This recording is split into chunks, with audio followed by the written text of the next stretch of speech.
We're here today to formally endorse the next President of the United States, Senator Bernie Sanders.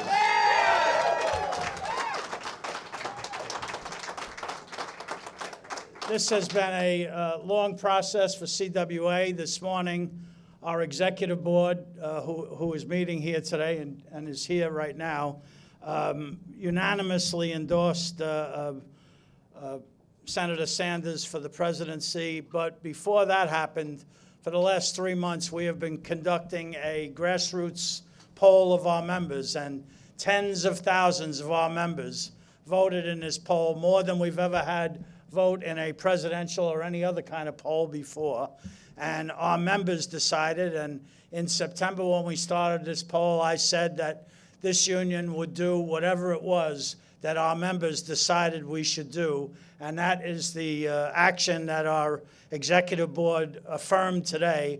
Our members not unanimously, but our members voted decisively for Senator Sanders in this poll. They voted first for us to endorse because we asked them both things, whether they wanted CWA to endorse a candidate in the presidential primary, and then who that candidate should be. And we had every candidate that's currently running for president included in that poll, and some of our members voted for every single one of those candidates, but they voted decisively for Bernie Sanders.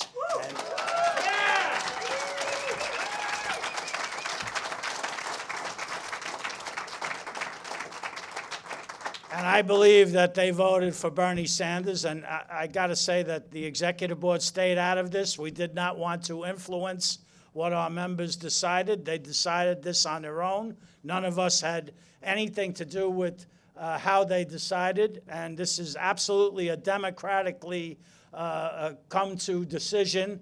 And if you look at the members of CWA, they are a cross-section of working people in the United States of America. So Bernie Sanders just won the first election that's happened in this country for president.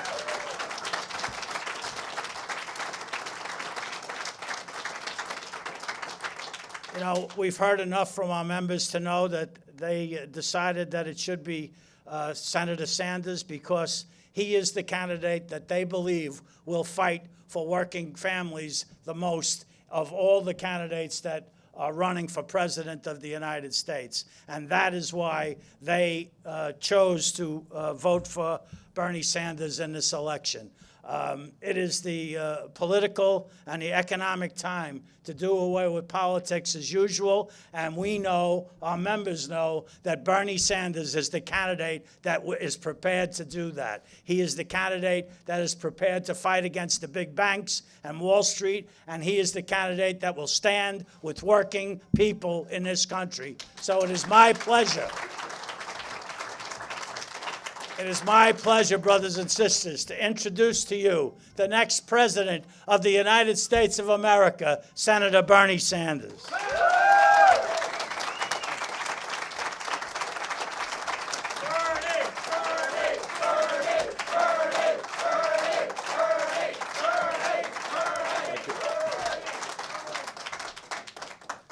Chris, thank you very much. Brothers and sisters, let me thank the executive board.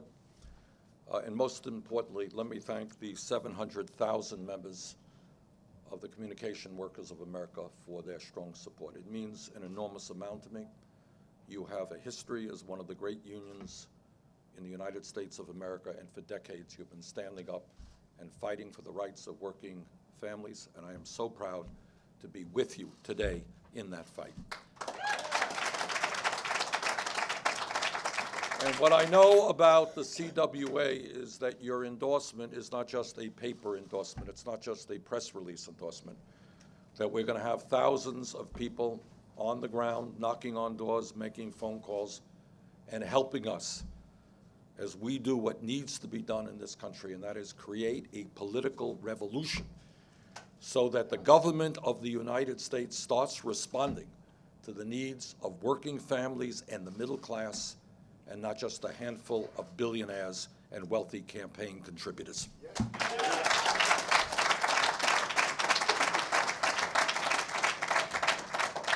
Everybody in this room knows that the American people are angry and they are frustrated and they have every reason in the world to be angry and to be frustrated.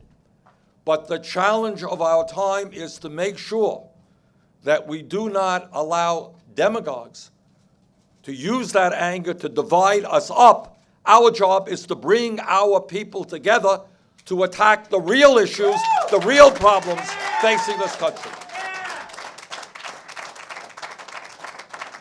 Now, why are people angry?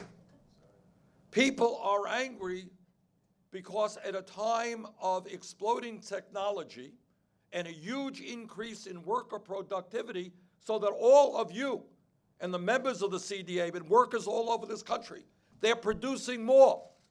But are they gaining the benefits of that increased productivity? The answer is not. All over America, workers are working longer hours for low wages. Some cases they're working 2 or 3 jobs just to bring in the income and health care their families need to survive. If you are the male worker in the middle of this economy, in real inflation accounted for dollars, you are making $700 less than you made 42 years ago. That's why people are angry. You're a woman worker. You are making $1,000 less in real wages than you made in 2007. And yet, while the middle class continues to disappear, almost all of the new wealth and income being created in America today is going to the top 1%. That's not what our economy should be about.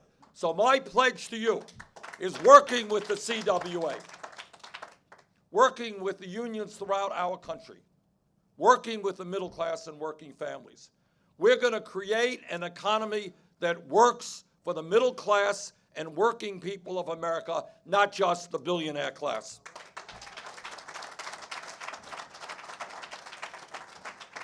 And you and I know that the middle class does well when trade unionism does well.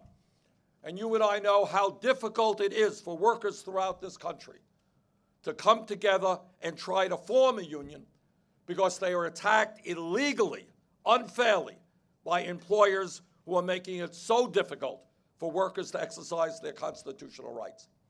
And that is why we are going to pass legislation which makes it easier for workers to form unions, not harder.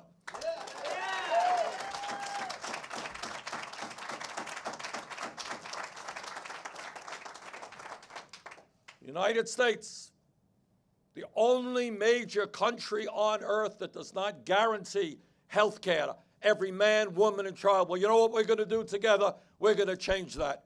We're going to pass a Medicare for all single-payer program.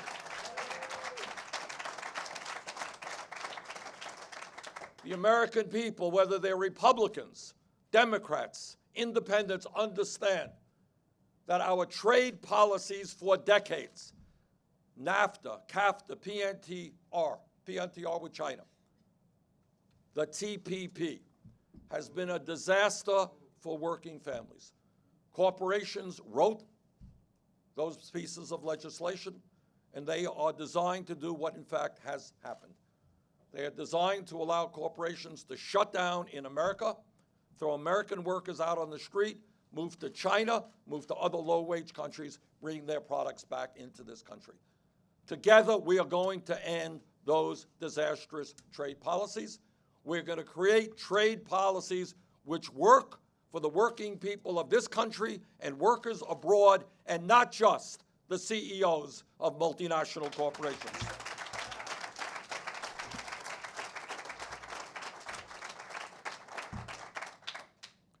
Real unemployment in America is not 5%.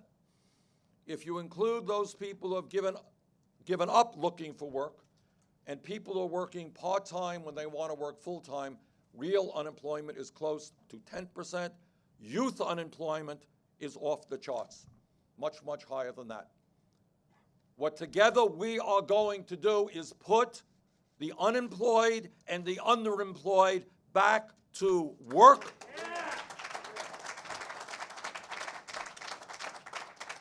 through a massive federal jobs program. We have an infrastructure today, our roads, our bridges, our broadband, our rail system, our airports, our levees, our dams, our water systems, our wastewater plants. In many states throughout our country, that infrastructure is crumbling. We're going to invest at least $1 trillion over a 5-year period to rebuild that infrastructure, to make it cutting edge. And when we do that, we're going to create 13 million good-paying jobs.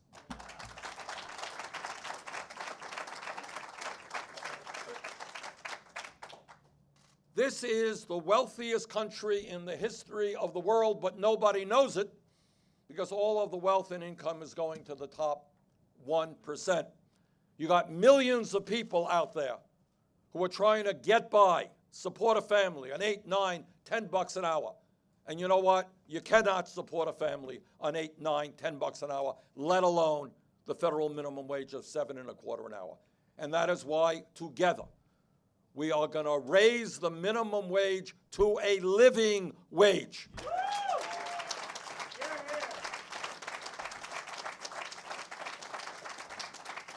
And that is $15 an hour over the next few years. It is not a radical idea to say that in America, if somebody works full-time, that person should not be living in poverty. And by the way, we're also going to pass pay equity for women workers.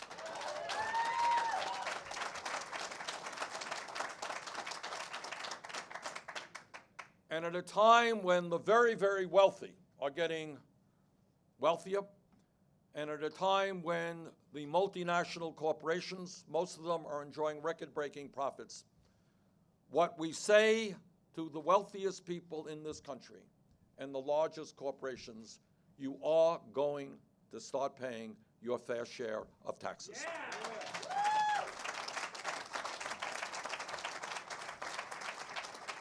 You're not going to stash your profits in the Cayman Islands and not pay a nickel in federal income tax. The wealthiest people will pay more in taxes. And you know what we're going to do?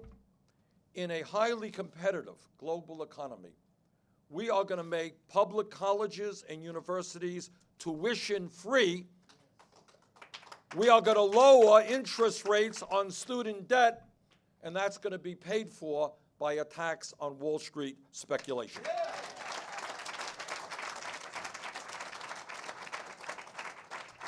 So let me conclude by simply saying we are living right now in the wealthiest country in the history of the world. And when we stand together, and when we do not allow our opponents to divide us up as to whether we're white or black or Hispanic, whether we're gay or straight, whether we are born in this country or not, whether we're men or women, when we stand together, we can, in fact, create a nation and create a government which works for all of us and not just a handful of the wealthiest people. That is what this campaign is about. And along with the CWA, we are going to win this election, and we are going to transform America. Thank you all very, very much.